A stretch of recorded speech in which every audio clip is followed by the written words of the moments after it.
আগন্তুক 2018 বৰ্ষৰ বাবে অষ্টম নৱম শ্ৰেণীৰ ছাত্ৰ ছাত্ৰীসকলক বিতৰণ কৰিলে বিনামূলীয়া পাঠ্যপুথি বিতৰণ।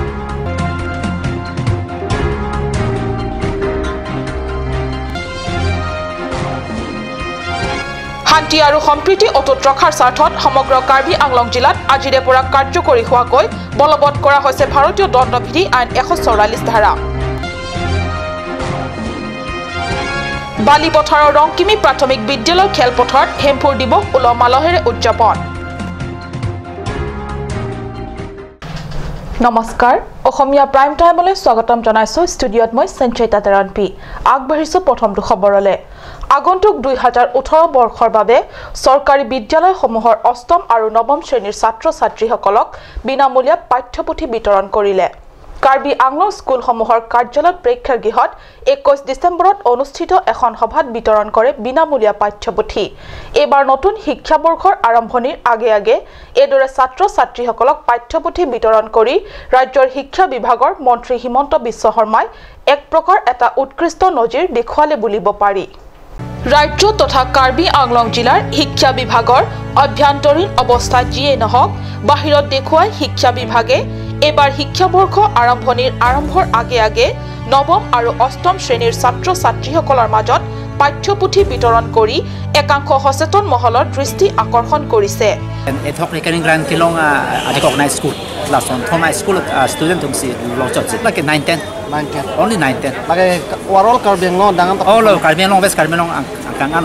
উল্লেখ্য যে স্কুলসমূহৰ পৰিদৰ্শক ৰয়েল চন্দ্ৰ ৰংপিৰ আদৰণি ভাষণৰ পিছতে কাৰ্বি আংলং সাহিত্য পৰিষদৰ শিক্ষা বিভাগৰ কাৰ্যবাহী সদস্য জগত সিং ইংটিয়ে ভাষণ প্ৰদান কৰে।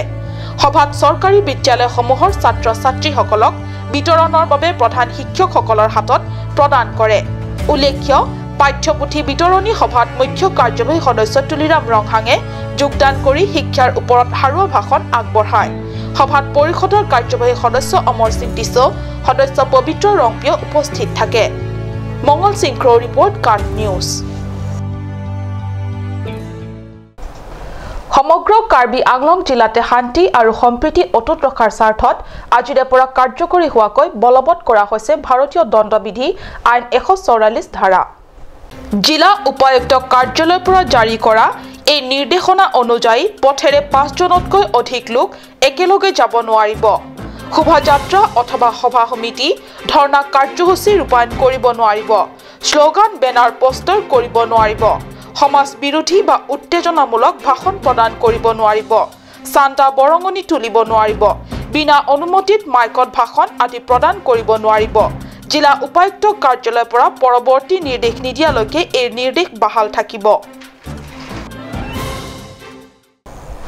আজিৰে পৰা দুদিনীয়া কাৰ্যসূচীৰে বালিপথাৰৰ ৰংকিমি প্ৰাথমিক বিদ্যালয় খেলপথাৰত উলহ মালহেৰে উদযাপন হৈ আছে হেমফুৰ দিৱস। পুৱা 10:30 বজাত হাৰসিং তেৰাঙে হেমফু মুকৰাঙৰ পতাকা উত্তোলনেৰে কাৰ্যসূচীৰ শুভাৰম্ভ কৰে। ইয়াৰ পিছত চৰকাৰী গাঁওবুঢ়া জুৱেলচন তেৰাঙে মৃতকৰ নামত শ্ৰদ্ধাঞ্জলি তৰ্পণৰ পিছতেই নীলিপ নিহাং হেমফু মুকৰাঙৰ সভাপতি বেনসিং টিমুঙৰ পৌৰোহিত্যত 11 বজাৰ পৰা অনুষ্ঠিত হয় এখনি গুৰুত্বপূৰ্ণ ছেমিনাৰ। নীলিপ নিহাং হেমফু মুকৰাঙৰ সম্পাদক কেন সিং ৰংপিয়ে ছেমিনাৰ অনুষ্ঠিত কৰাৰ উদ্দেশ্য ব্যাখ্যাৰ পিছতে ছেমিনাৰৰ কাৰ্যসূচী আৰম্ভ হয়। হেমফু মুকৰাং আদৰবাৰৰ সভাপতি লুনছে টিমুং, ৰাচিঞ্জা আসঙৰ কেন্দ্ৰীয় কমিটিৰ সম্পাদিকা ফুলমতী তেৰণপি, কাৰ্বি সাংস্কৃতিক সমিতিৰ সভাপতি চন্দ্ৰ সিং ক্ৰ, প্ৰাক্তন কাৰ্যবাহী সদস্য আদিচন তেৰাং, হেমফু দিৱস উদযাপন সমিতিৰ অভ্যৰ্থনা সমিতিৰ সভাপতি মোহন টিমুং, বালিপথাৰ মাণ্ডলিক সমিতিৰ সভাপতি কিষণ বে প্ৰমুখ্যে কুৰুচাৰ, ক্লেংডুং ক্লেংচাৰপো, গাঁওবুঢ়া তথা গায়ক গায়িকাসকল উপস্থিত থাকে।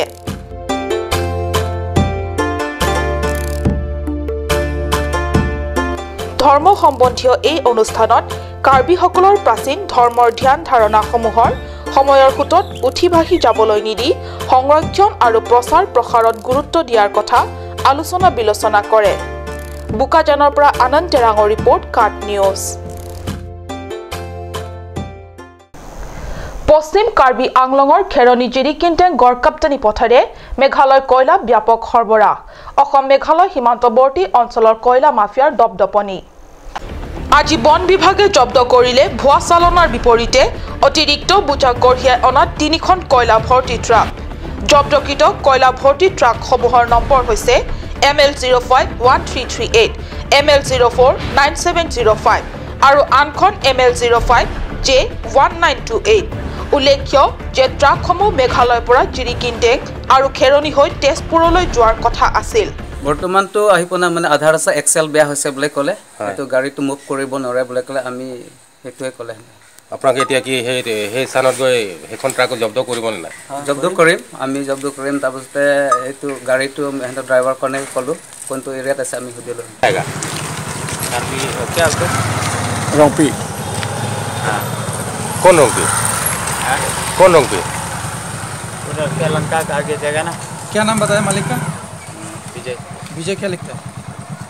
विजय शरफ मालिक कहाँ का है घर शिलोंग श्रीलंका है अभी वो मेघालय किधर से क्या कौन सा जगह से लाया है तो कोयला तो इधर जोआ साइड से लाया है कहाँ ले जाएगा ऐसा करो कितना गाड़ी है तो क्या कितना ट्रक कितना है चार ठो है और एक कहाँ है तो खराब है उधर बीच रास्ता में 20 में है और आप क्या है गाड़ी का ड्राइवर है हिंदीमैन है हम খেৰণীৰ পৰা বীৰেন ইংঘে ৰিপৰ্ট কাট নিউজ সময় হৈছে সমু বাণিজ্যিক বিৰতিৰ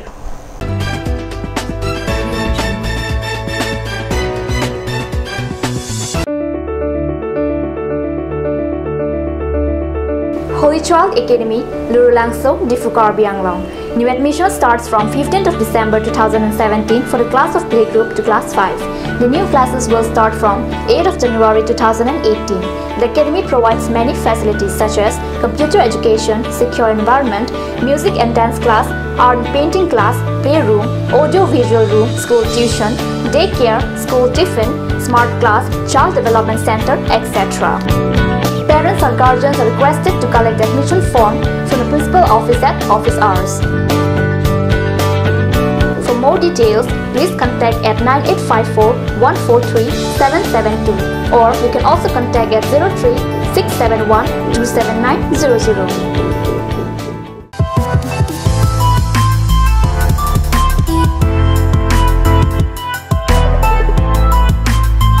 A huge and marvelous collections of winter wear for ladies, gents and kids are available at Marlin Showroom. Marlin Showroom, opposite of Town Outpost, Main Market, Difu, Karbi Anglong. For more details, please contact at 9435-433-011 or 96788-35481.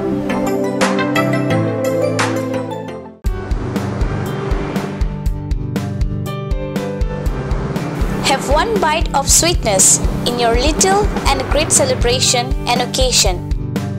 Taste it today at Ashoka Sweets,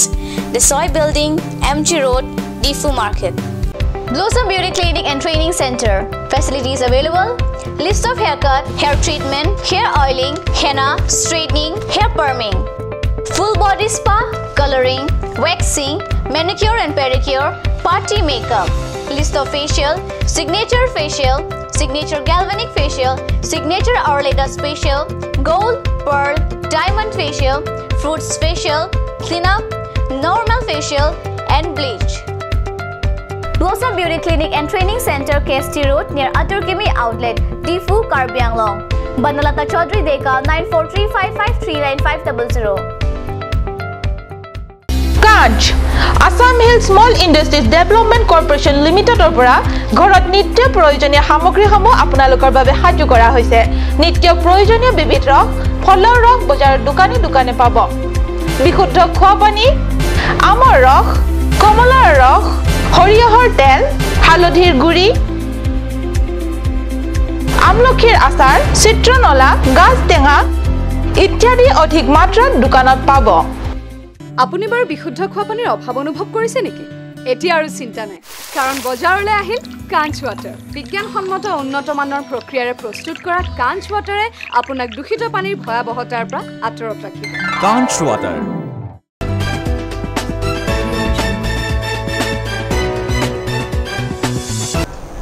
বিৰতিৰ পিছত পুনৰ স্বাগতম জনাইছো বাতৰি মজিয়ালে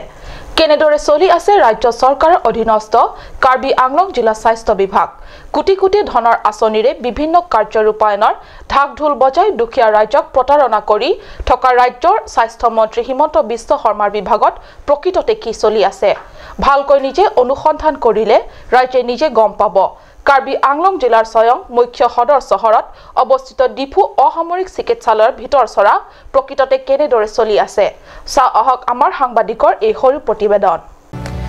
কাৰ্বি আংলং জিলাত স্বাস্থ্য বিভাগটো বিকাশৰ কৰি ৰাজ্যক ওচৰতে চিকিৎসা সেৱা সুলভ কৰাৰ লগতে চিকিৎসক হ'ব বিচৰা পাহাৰীয়া ছাত্ৰ ছাত্ৰীসকলৰ বাবে মেডিকেল শিক্ষা ব্যৱস্থা সুলভ কৰাৰ বাবে ডিফুত নিৰ্মাণ চলি থকা মেডিকেল ভৱন মুকলি 2017 বৰ্ষটো সম্ভৱ নহল এটো এটা পৃথক সমস্যা জিলাৰ প্ৰাণ কেন্দ্ৰ ডিফুত অৱস্থিত অসামৰিক চিকিৎসালয়খনৰ ভিতৰ চৰা প্ৰকৃততে কেনেদৰে চলি আছে আমি দেখুৱাব বিচাৰিম এটি সৰু উদাহৰণহে চিকিৎসালয়খনৰ প্ৰয়োজন অনুসাৰে নাৰ্ছৰ সংখ্যা অভাৱ বিভিন্ন বিভাগৰ ৰোগৰ চিকিৎসাৰ বাবে অভাৱ লেবৰেটৰী চিকিৎসককে ধৰি অত্যাৱশ্যকীয় সামগ্ৰী চকু পৰীক্ষা কৰা মেচিন দীৰ্ঘদিনৰে পৰা বিকল লেবৰেটৰীত চিকিৎসক নাৰ্ছৰ অভাৱ থাকিব লাগে চিকিৎসালয়খনত 3 গৰাকী চকুৰ ৰোগ বিশেষজ্ঞ তাৰ পৰিৱৰ্তে আছে মাত্ৰ 2 গৰাকী চিকিৎসক ইএনটি বিভাগৰ বাবে থাকিব লাগে কমেও 2 গৰাকীকৈ চিকিৎসক আছে মাত্ৰ 1 গৰাকীহে চিকিৎসক এই সন্দৰ্ভত আমাৰ সাংবাদিকৰে হোৱা কথা বতৰাত ডিফু অসামৰিক চিকিৎসালয়ৰ অধীক্ষকে এইদৰে কয় যে ডিফু অসামৰিক চিকিৎসালয়ৰ বাকি আমাৰ বিশেষকৈ আই আৰু ইএনটি এই দুটা বিভাগত বৰ্তমান আমাৰ অলপ অসুবিধা হৈছে অসুবিধা এইটো কাৰণত আই আমাৰ 3জন আছিলে আগতে তাৰে এজন প্ৰমোচন হয়তো বেলেগ ডিষ্ট্ৰিক্টত জইন কৰিলে আৰু যি দুজন আছে তাৰে 2জন তেওঁলোকে মেডিকেল গ্ৰাউণ্ডত ছুটি আছে লিভত আছে গতিকে তেওঁলোক জইন কৰিলে আমি আই অপিডিটো ৰেগুলাৰাইজ কৰিব পাৰিম আৰু দ্বিতীয়তে ইএনটি আমাৰ 2 গৰাকী আছিলে তাৰে এগৰাকী তেওঁ মেডিকেল কলেজত জইন কৰিলে গতিকে বৰ্তমান এতিয়া এজন আৰু যিজন আছে তেওঁ কেতিয়াবা মাজে মাজে কোৰ্ট কেছ নতুবা বিআইপিডিটি নতুবা কেম্পত এটেণ্ড কৰিব লগা হয় গতিকে তেওঁ এবচেঞ্চত অপিডিটো বন্ধ হৈ থাকিব লগা হয় গতিকে এই দুটাই আমাৰ দুটা ডিপাৰ্টমেণ্ট আমাৰ অসুবিধা হৈ আছে স্মৰণীয় যে অভাৱ আজিৰ নহয় বহুদিনীয়া এনেদৰে খুদ সদৰ চহৰ ডিফুত অৱস্থিত অসামৰিক চিকিৎসালয়খনত জোৰা তাপলিৰ চলি আছে চিকিৎসা ব্যৱস্থা ৰাজ্যৰ স্বাস্থ্য মন্ত্ৰী হিমন্ত বিশ্ব শৰ্মাই স্বাস্থ্য বিভাগৰ অধীনত থকা জিলা স্বাস্থ্য খণ্ডটোত প্ৰকৃততে কেনেদৰে চলি আছে হেয়া আপোনালোকে জনাৰ পিছত অনুমান কৰক জিলাখনৰ অন্যান্য ভিতৰুৱা অঞ্চলসমূহত থকা স্বাস্থ্য কেন্দ্ৰৰ অৱস্থা কেনে হ'ব পাৰে খবৰ নাই কাৰ্বি স্বাস্থ্য শাখিত পৰিষদৰ চিকিৎসা বিভাগৰ কাৰ্যবাহী সদস্য খনসিং ৰংপীৰ পংকজ ডেকাৰ ৰিপৰ্ট কাট নিউজ পশ্চিম কাৰ্বি আংলঙৰ বৈঠালাংছো বজাৰত সংঘটিত ভয়ংকৰ পথ দুৰ্ঘটনা বাইক আৰু টেম্পোৰ মাজত সংঘৰ্ষ দুৰ্ঘটনাত বাইক আৰোহী গুৰুতৰভাৱে আহত বাইক আৰু টেম্পোৰ মাজত এই সংঘৰ্ষ দুৰ্ঘটনাত বাইক আৰোহী গুৰুতৰভাৱে আহত ৰবাৰ্ট টেৰন আৰু জয়সিং হানছে নামৰ 2 আৰোহীকে সংকটজনক অৱস্থাত বৈঠালাংছো প্ৰাথমিক চিকিৎসালয়ত ভৰ্তি কৰে বৈঠালাংছো অভিমুখে আহি থকা AS09C4494 নম্বৰৰ এখন টেম্পো আৰু বিপৰীত দিশৰ পৰা আহি থকা AS21A5806 নম্বৰৰ বাইকেৰে হোৱা মুখামুখি সংঘৰ্ষৰ ফলত দুয়ো গুৰুতৰভাৱে আহত হয় আমট্ৰেঞ্চৰ পৰা আহি আছিলে আহি থকাৰ পিছত স্পীডত আছে আৰু টাৰ্ণিংটো লওঁতে মানে টেম্পোখন পাল্টি মাৰিলে আৰু স্কুটাৰ যিজন আছিলে তেওঁ ওপৰত পৰি গ'ল স্কুটাৰখন মানে জাষ্ট উঠিছিলে মানুহ ড্ৰাইভাৰটো আৰু স্কুটাৰ মানুহজন অলপ কষ্ট পাইছে এতিয়া মেডিকেললৈ আমি তৎক্ষণাতে মেডিকেললৈ পঠাই দিছোঁ উল্লেখ্য ৰাজ্যৰ সৰ্বত্ৰ দ্ৰুতবেগী গাড়ী নিয়ন্ত্ৰণ নথকাৰ ফলত ধাৰাবাহিক দুৰ্ঘটনাসমূহ ঘটিছে বৈঠালাংছৰ পৰা জাছন ইঘি ৰিপৰ্ট কাট নিউজ সপোন আৰু দিঠকৰ মাজত পাৰ্থক্য কি সপোনৰ ভিত্তিয়ে বাকি বহুতে কয় সপোন সপোনেই ইয়াৰ কোনো সত্যতা নাই কিন্তু এই প্ৰতিবেদনটো চোৱাৰ পিছত আপোনাৰ হয়তো সপোনৰ প্ৰতি থকা ধাৰণা সলনি কৰিবলৈ বাধ্য কৰিব কেনেকৈ চাও আহক কাৰ্বি জাতীয় বীৰ থং নগবেৰ প্ৰতিমূৰ্তি আছে ডিফুৰ বজাৰ এলেকাৰ প্ৰায় 3 কিলোমিটাৰ নিলগত চেৰলংজনত কাৰ্বি সাহিত্য শাসিত পৰিষদৰ উদ্যোগত নিৰ্মাণ কৰা এই প্ৰতিমূৰ্তিৰ কাষত এয়া দেখিছে ডাঙৰ ডাঙৰ কেইটামান শিলৰ গোলক বা শিলগুটি প্ৰকাণ্ড বা সৰু শিলগুটি সকলোৱে হয়তো অন্য কৰবাত দেখিব পাৰে কিন্তু এই প্ৰকাণ্ড শিলগুটি সংগ্ৰহৰ আৰৰ কাহিনী শুনিলেহে আচৰিত হ'ব লাগিব সপোনত দেখা নিৰ্দেশ মতে সংগ্ৰহ কৰিছিল বীৰেন সিং তেৰণ আৰু বাবুবে নামৰ গুৰুচাৰ অৰ্থাৎ পুৰোহিতে সপোনৰ মূল কাহিনী এনে ধৰণৰ বীৰেন সিং তেৰণ বোলা লোকজনে ৰাতি সপোনত দৰ্শন কৰিলে যে আপাৰ দেওপানীৰ লাংখাং গাঁও অঞ্চলৰ পাহাৰত এই শিলগুটিসমূহ থকাৰ সন্ধান দিছিল সপোনত দিয়া সন্ধান মতে তেওঁলোকে প্ৰথমে মজলীয়া আকাৰৰ শিলগুটি আৰু অৱশেষত 17 ডিসেম্বৰৰ দিনা পোৱা উক্ত অঞ্চলৰ পৰা সংগ্ৰহ কৰি আনে অবিশ্বাস্য যদিও সত্য প্ৰমাণিত হয় যেতিয়া তেওঁলোকে গৈ উপস্থিত হয় তাত হসাকৈ প্ৰকাণ্ড শিলগুটি প্ৰত্যক্ষ কৰে 16 ডিসেম্বৰৰ নিশা দেখা সপোনৰ মতে হেনু বীৰেন সিং তেৰণে নিৰ্দিষ্ট মতে উক্ত স্থানত উপস্থিত হয় আৰু ওচৰৰে কুণ্ড এটাত গা পা ধুৱে কিন্তু পুৱা উঠি মুখ ধোৱাৰ উদ্দেশ্যে মুখ ধুবলৈ গৈ তেওঁলোক বৰ আচৰিত হয় কাৰণ আগদিনা কুণ্ডটোত নামি হেপাহ পলুৱাই গা ধোৱা লোককেইজন পিছদিনা এবুকু পানীৰে ভৰা কুণ্ডত পানীৰ কোনো চিন চাবে নাই আছে কেৱল বালিৰ ওপৰত পৰি আছিল এটা নুঠেং মাছ নহয় জানো অবিশ্বাস্য কিন্তু সপোনৰ নিৰ্দেশ মতে শিলগুটি পোৱাটো সঁচা এই বিষয়টোৰ ওপৰত বিজ্ঞানৰ আন কিবা ব্যাখ্যা থাকিব পাৰে হলেও সাধাৰণ লোকৰ মনত এয়া অলৌকিক ধাৰণা মঙ্গল সিংক্ৰ ৰিপৰ্ট কাৰ্ড নিউজ আজিৰ অসমীয়া প্ৰাইম টাইম ইমানতে সামৰিছো ধন্যবাদ